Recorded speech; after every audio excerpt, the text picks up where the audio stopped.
Alrighty, my beautiful Kohai, welcome to class. I know we're all super excited to get into the manga, but there are a few concepts I feel that if we cover now will save us a ton of headache in the future. So let's go ahead and do a little bit of Japanese study before we get into the actual manga itself, starting with the particle system. If you happen to not know, the Japanese use something called the particle system, which is basically a small sound you put on the end of a noun in order to show what relevance that noun has to the rest of the sentence. There are also other kinds of particles that exist a little bit further on, things like sentence ending particles and so on and so forth, but for right now, just think of a particle as a small sound that denotes what importance a noun has to the rest of a sentence. One of the most important things about the particle system that people don't really talk enough about is the same noun can have multiple particles depending on what it's actually doing within a sentence. So do not get super comfortable with one particle always being on the end of a specific noun.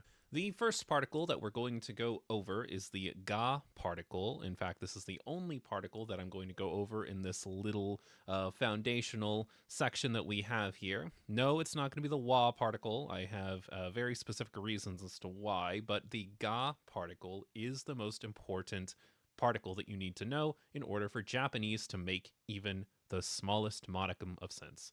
If a word is marked with the ga particle, that makes it the subject. What is a subject? A subject is who is doing the verb of the sentence or what you are describing in the sentence. The shorter, more basic explanation of this is the ga particle is going to be what the focus of the ending of the sentence is. As a more practical example, if I say inu ga, inu meaning dog, then I'm going to either describe what a dog is doing or I'm going to give a description about the dog. If I say neko ga, then I'm going to either describe what the cat is doing or I'm going to give a description of the cat. Being marked with ga means you are either doing something or being described as something. Another important thing that you just need to know about language learning in general is there's, generally speaking, two types of sentences that exist in every single language. A subject either does something, we call these action sentences, or a subject is something, we call these descriptive sentences. The way this presents itself in Japanese is there are three types of sentences that you can make in the Japanese language: a verb sentence, where the subject is doing something, and two types of descriptive sentences, where the subject is being described as an adjective or the subject is being described as a noun. You'll notice that the noun also has another word there. Don't worry too much about that right now. We'll get into it. Just know that the subject, the one marked with ga, is the one doing the verb or being described using a noun or an adjective.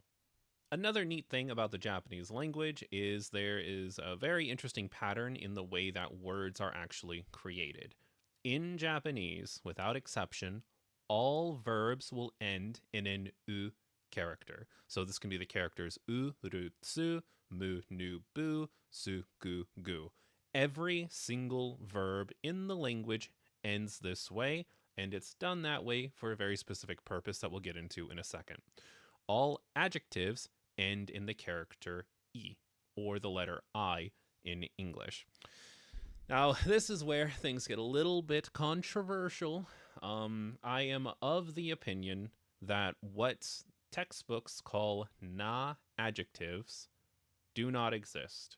There's no such thing as a na adjective. This was taught to us by our one and only Cure Dolly Sensei, aka Dolly Sama.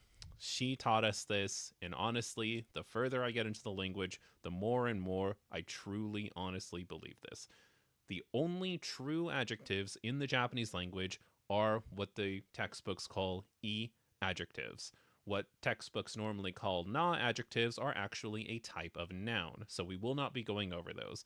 Just know that when I am teaching or when I am speaking, I am never going to use the word adjective to refer to a na adjective because I do not believe that those are adjectives, and I think it's kind of harmful to teach them that way. So, if you're starting completely from the beginning and you haven't heard of na adjectives before, Good.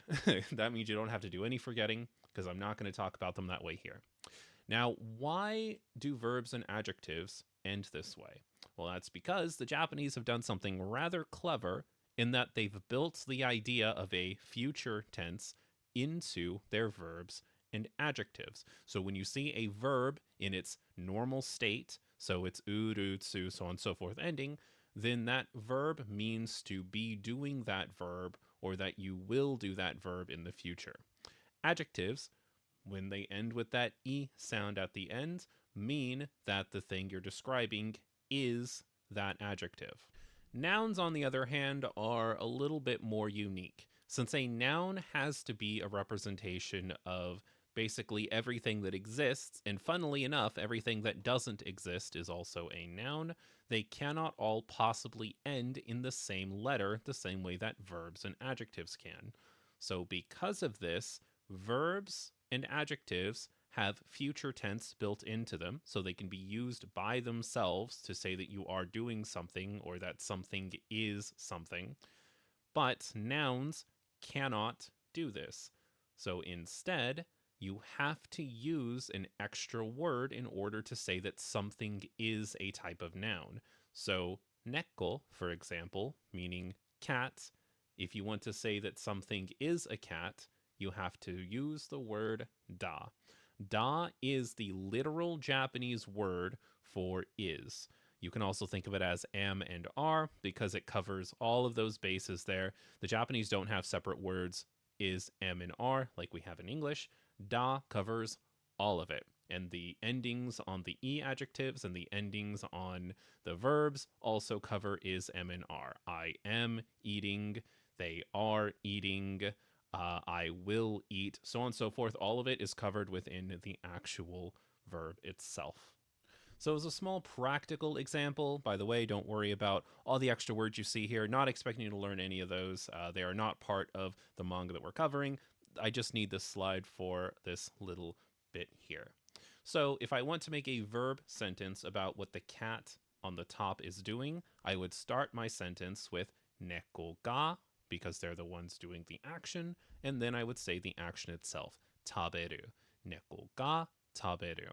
If I wanted to give an adjective sentence for the cat we see here in the bottom left, neko ga, and then the adjective I think best describes this cat is big. So oki. Neko ga oki. The cat is big. Then over here, if I wanted to say, based on the way this cat is dressed, that it is a girl cat, neko ga onna da is how I would do that. Remember, onna cannot be used by itself because there's no concept of is within the word onna like there is on the end of adjectives and verbs. So the extra word da will do our picking up the slack there. So neko ga onna da. Okay. The next thing that we have to cover, don't worry, we're almost done, is the concept of verb groups. Now, in Japanese, there are two types of verbs that you will mainly run into, and they can be broken up as such. Group 1 and Group 2. The way you identify them is, does the verb end in the sounds iru or eru? Keep in mind that it does not have to literally be iru or eru.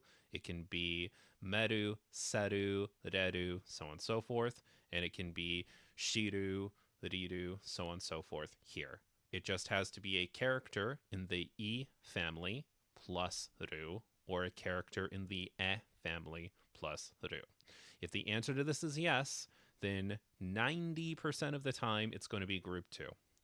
If it ends in literally anything else, then it is in Group 1. Now, you don't need to know why that concept is important quite yet, but just get used to this concept. So, for example, if I were to show you these words here, what group would each of them be in? If you want to, pause for a second, take a second to see if you can figure it out yourself, but I'm going to go through them now. The word miru, ending in the iru sound, is going to be in Group 2. Kau is going to be in Group 1. Kaku is going to be in Group 1. Nomu is going to be in Group 1. Finally, taberu, the eru sound here, this is going to be in Group 2. Okay, let's talk for a second about Japanese conjugation. Now, conjugation is a big, scary word. It looks like something that would be very difficult to wrap your head around, but it really, really isn't. Conjugation basically just means what tense you're using a word in or how a word is being used. So, conjugation. Conjugation in Japanese is a two-step process. It is only two steps, but you always have to do both steps with one weird anomaly that we will talk about later. So, the first step in conjugating a word in Japanese is you need to change the word in some way. The way the word changes is why Japanese verb groups exist. You will need to change a word differently based on whether it is a group 1 or a group 2 verb.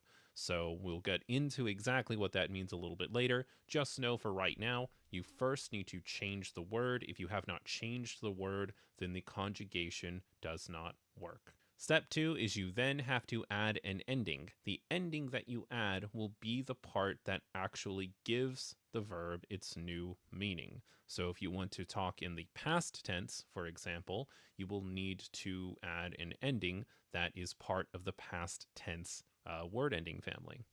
So again, sometimes group 1 and group 2 will have different types of endings that they will use based on the fact that they are group 1 or group 2. But generally speaking, they will have a lot of things in common that make them look extremely similar to one another. So, just as an example, we're not going to go too deep into this because we'll get into this when we encounter it in the actual manga. A word ending in ta is going to be in the past tense. Now, this ta can also take the dakuten and become da, and again, we'll get more into that when we actually talk about it. Just know that this is like a commonality that you'll notice that a word ending in the sounds ta or da is generally speaking going to be in the past tense. So instead of eat, ate. Instead of drink, drank. Nai is another really good example. So if a word ends in the sound nai, then that is going to be the negative version or the not version of that word. So instead of to eat, we have don't eat. If we have drink, then it can turn into don't drink, so on and so forth. Here's the part that gets fun. The reason there are two different groups of verbs is because group 1 and group 2 have a very different step 1, the change step, that they need to do in order to add a specific ending. Group 1, generally speaking, conjugates by shifting from its u ending character into a different ending. So, for example, the verb kaku at some point will become kaka, kaki, kake, or kako. The ku will swap between all 5 of these. This is why group 1 is also called godan, or 5-step verbs in Japanese. For more examples here, the 5 members of the S family are sa, shi, su, se, so. So at some point, a word like hanasu will become hanasa, hanashi, hanasu, hanase, or hanaso. The T family is ta, chi, tsu, te, and to. So a word like tatsu at some point will become tata, tachi, tatsu, tate, or tato, depending on the ending that we're using. Group 2 is where we can take our breather. It's a lot easier than group 1. Its way of conjugating is simply by getting rid of the ru character on the end of the verb. Since your verb in group 2 will always end in the sounds iru or eru, it will always have a ru on the end that you can take away.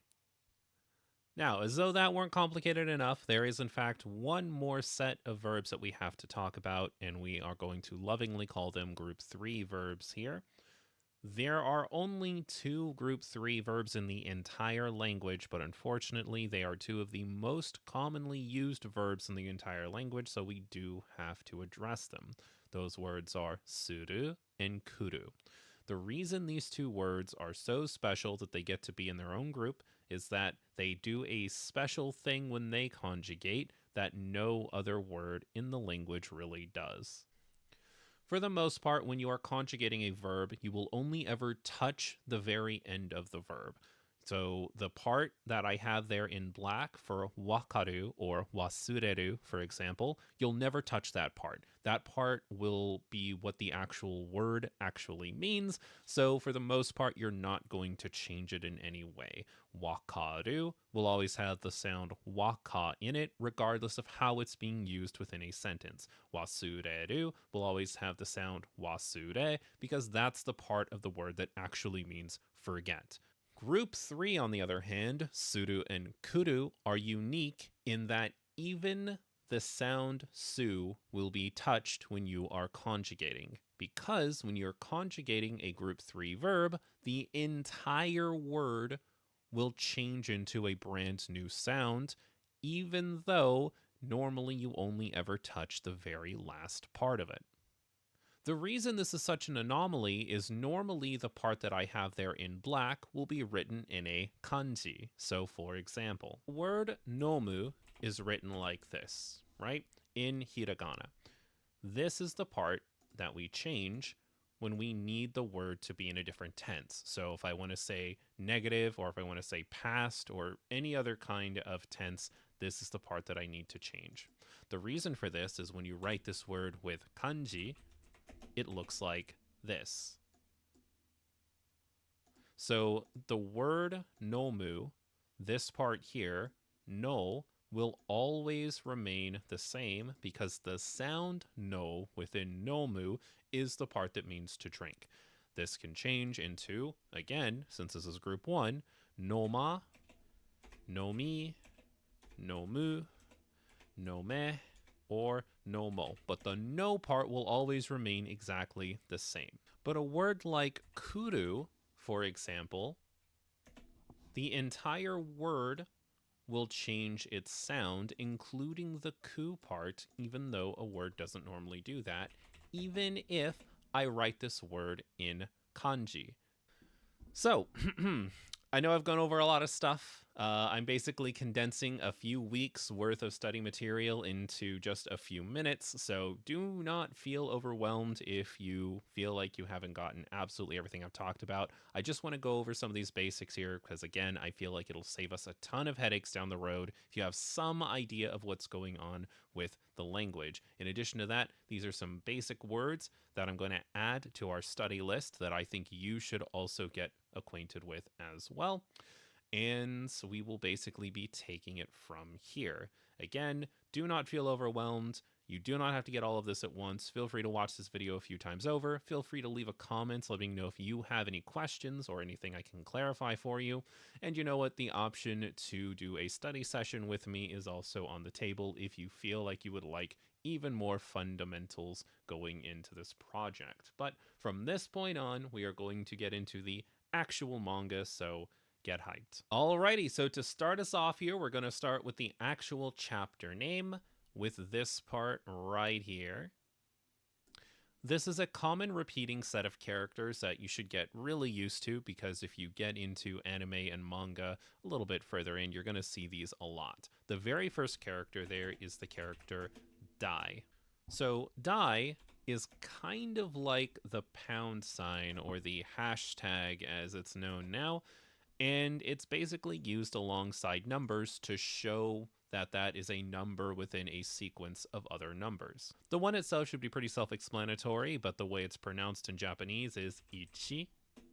And finally, the last character here is going to throw you off a little bit if you've done some Japanese study before, because this is actually not pronounced the way you probably think it is. This is going to be pronounced wa here, because it's being used as a counter. When being used in this way, it is a counter for chapters or episodes.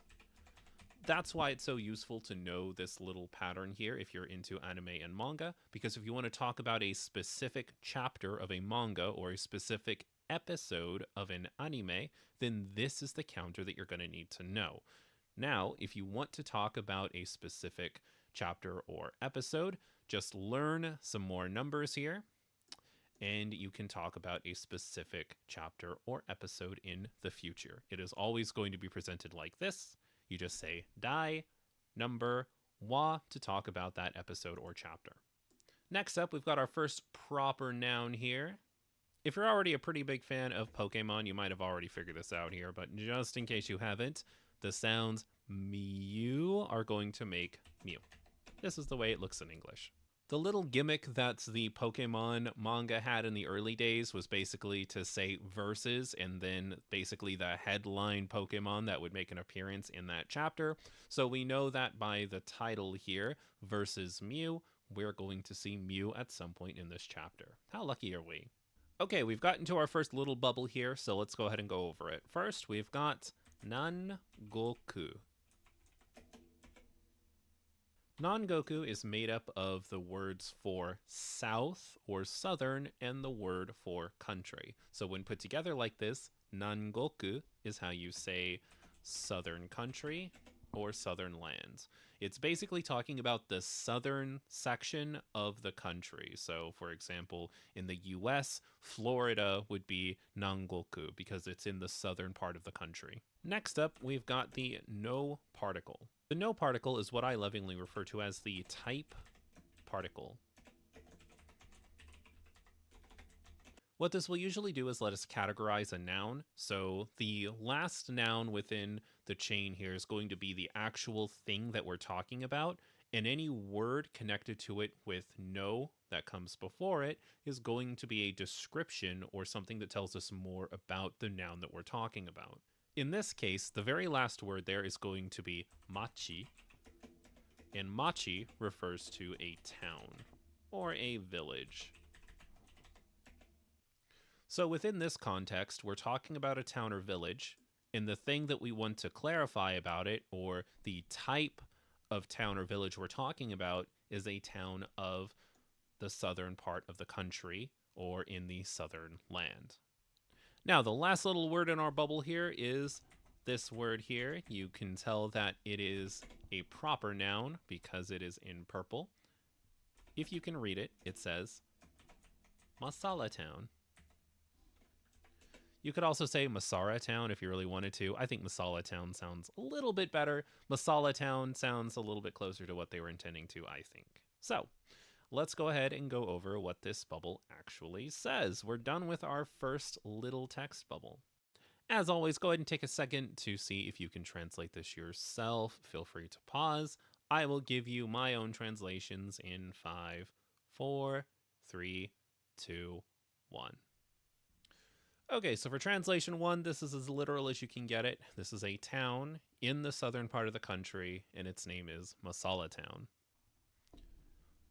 Second possibility here is, of course, shortening the whole southern part of the country thing. I think south covers southern part of the country pretty well, and it's a little bit less wordy. I think saying that something is in the south in English sounds a little bit better here. So town in the south, Masala Town.